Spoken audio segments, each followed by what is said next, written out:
There are days that define us, days that become not just a part of our story and history, but part of who we are. Some of those are easy to see or anticipate, the births and deaths, the weddings, the graduations. Others sneak in on little cat feet like Carl Sandburg's Fog. We don't understand that they mark a turning point until after the fact, sometimes far after.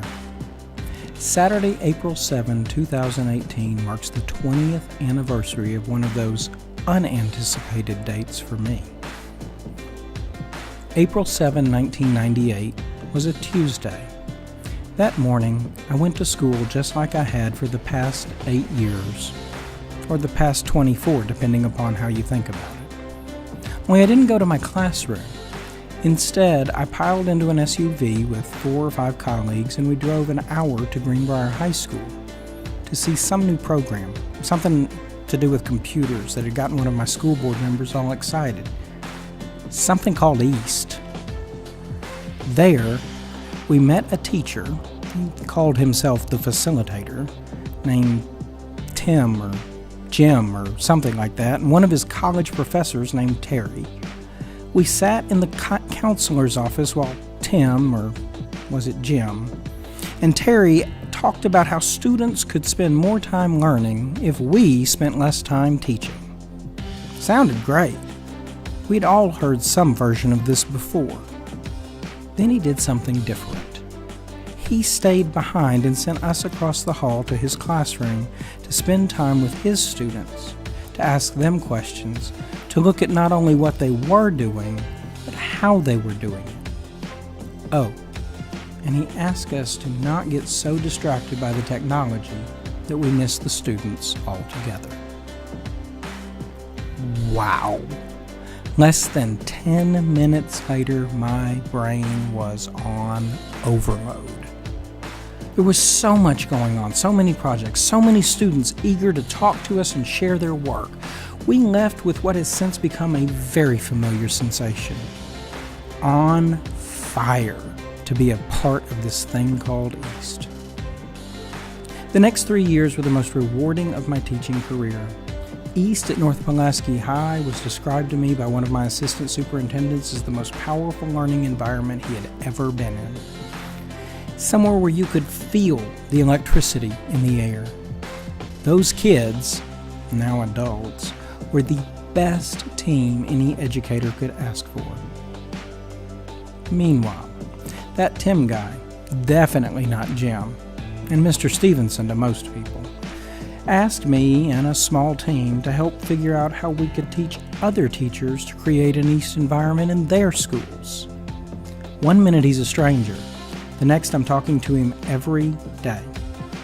It came to head on another April day that unfortunately is lost to the ages when Mr. Stevenson called my principal and my wife, and he thanked them for giving me support to quit my job and come work for the EAST Initiative full-time.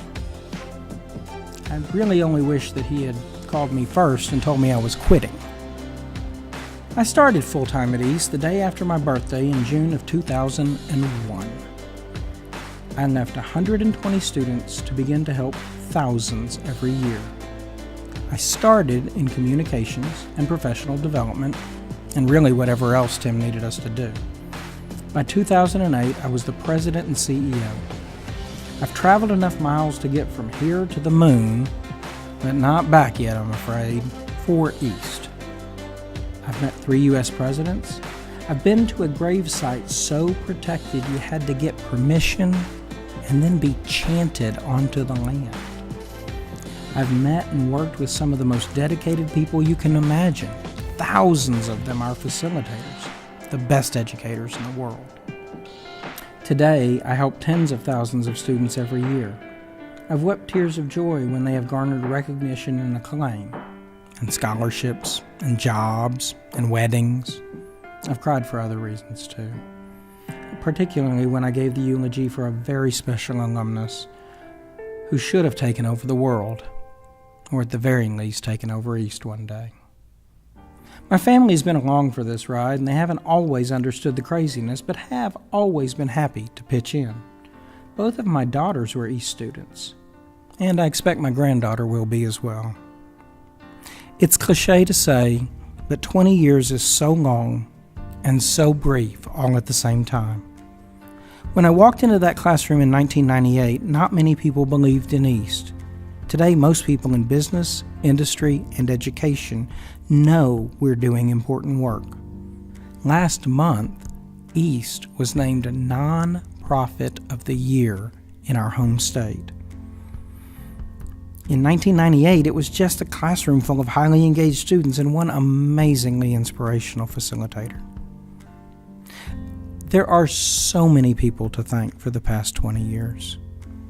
Tim Stevenson changed everything about the course of my life on April 7, 1998.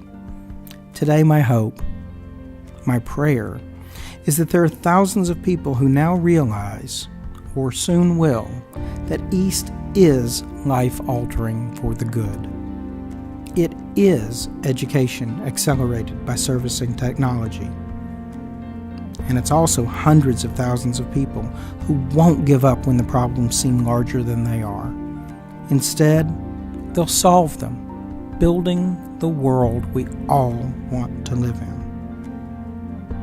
So let's finish like we started. I am so grateful for the opportunities of the last 2 decades, but our work isn't done. Let me challenge you to find a local East classroom and go sit down with one of our students. Ask them what they're doing. And do me a favor, don't get so distracted that you fail to see the student. If you can do that, then let's talk about how we can make sure that on April 7, 2038, East is something that all students everywhere can be a part of. Maybe we've only just met, and no one knows what your future looks like. But from one old English teacher to you, I say, hop in the SUV. The ride is life-changing. Thank you.